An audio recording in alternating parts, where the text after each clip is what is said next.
Hello, everyone. It's your favorite immaterial platonic form. um, and today I really wanted to talk about why I'm technically illiterate.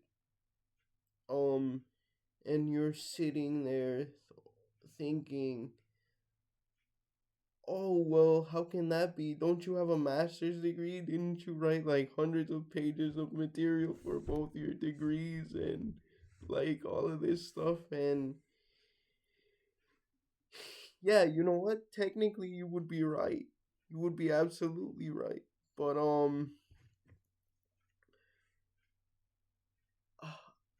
in terms of actually being able to write, yeah, I can read, but I can't physically write, guys. Like I'm incapable of writing with my uh hands. Like I can hold a pencil, but like even though I see the letters in my head clearly, in fact, I think I I see in Unicode, guys, because the way I can write primarily is through digital stuff, through computers. When I was a kid, uh, the school would give me an Alpha Smart uh computer to do assignments and stuff like that. Uh, until I eventually graduated to a MacBook from the school. Anyway, um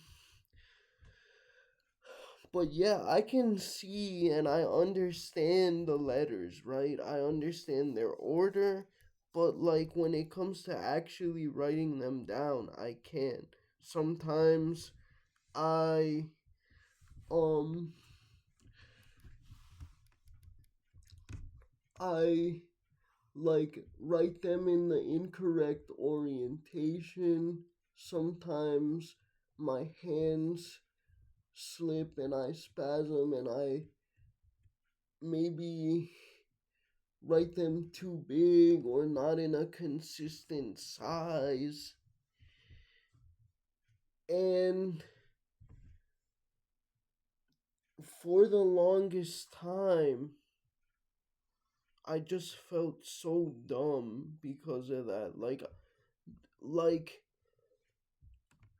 in my rational mind, I understood it wasn't my fault. Duh, I have cerebral palsy, I have brain damage. That's why I can't do that stuff. But like, you know, it was one of my early insecurities because it meant that I was only technically half literate in the traditional sense. Um, Even though I did use computers, I never felt like that was enough. Um, and honestly, it wasn't until graduate school where one of my last classes for graduate school was a seminar on the philosopher Henri Bergson memory that I like realized that what I was talking about had a name and it was separate from my cerebral palsy. And just as a quick aside, for those of you that don't know, Henri Bergson was a very early French, Polish, Jewish neuroscientist and philosopher. Um and he was a part of that very early or I'm sorry, very late sort of bridge generation between what we would now consider the hard sciences and their extremely empirical methods, and more of like a natural philosophy that was way more common um before the early 20th century, that had, you know, scientists and philosophers kind of have a lot of overlap in what they studied and how they studied it. So, um, and Bergson wrote Matter and Memory, because his neurological and physiological studies led him to believe that, philosophically speaking, what were called idealists, which, oversimplifying, were people who thought that everything we saw in reality, like, I don't know, say the headrest of my wheelchair, that's just an idea in my head. It's not actually there. It's kind of,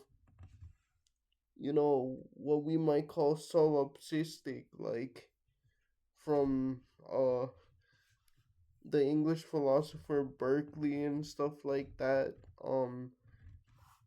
And then the realists, who were like, no, objects definitely exist. They're not just ideas in the mind that we sort of manipulate. Well, he wrote Matter and Memory to say, like, you're both wrong. Actually, it's a little bit of both. Like, yes, our mind affects the way we see things sometimes, and sometimes things really are just the way they are. Basically, oversimplifying a ton. You should go read it if you. But there's this one um chapter where he focuses really hard on something called psychic blindness, where people can't recognize or make associations between objects um in their environment. So, like, he gives the example of a man standing in front of a building and, you know, um telling that man to sketch the building quickly. Um and um and he does, and he says that before we even consciously know it, um our minds are making like an outline of the building for us to be able to sketch it. Um and I don't have that ability. And, like, you could say, oh, well, so do other people. Not everyone is good at drawing, but it's like, I don't even have the ability to make those point drawings, those point outlines that he talks about. My brain just gets confused. Like, I don't even precisely know how to describe it, but it's just like, it feels like I get overwhelmed and I want to cry. Um, when people ask me to do stuff like that.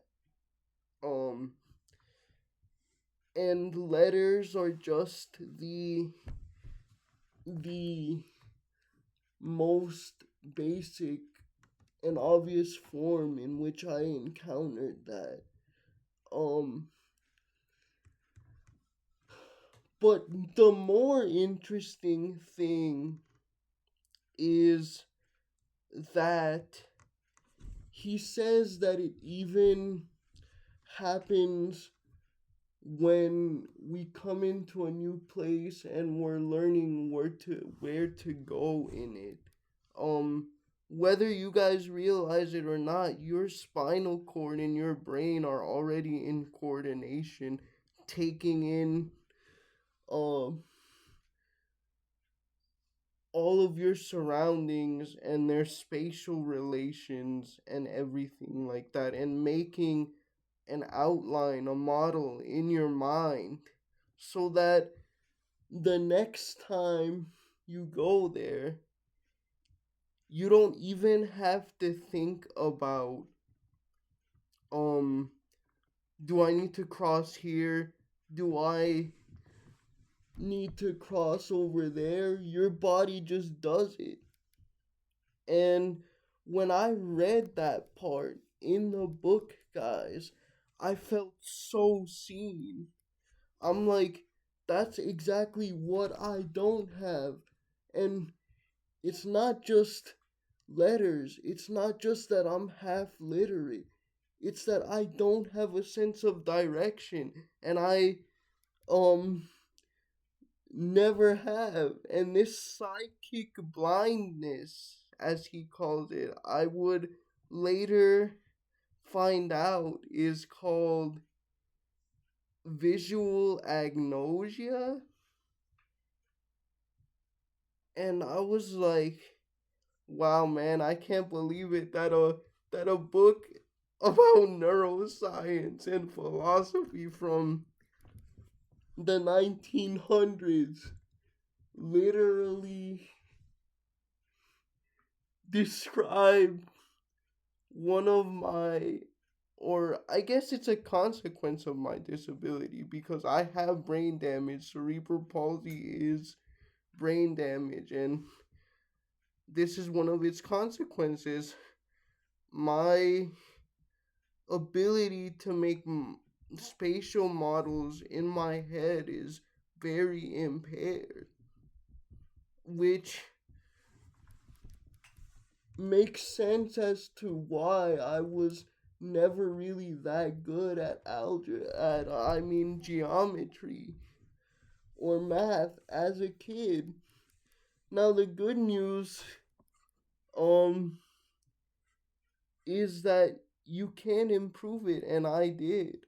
And I'm actually now pretty good at geometry. I've done non-Euclidean geometry. I've done proofs of non-Euclidean geometry, like from Lobachevsky, which I did that in grad school. And but it's like, you know, um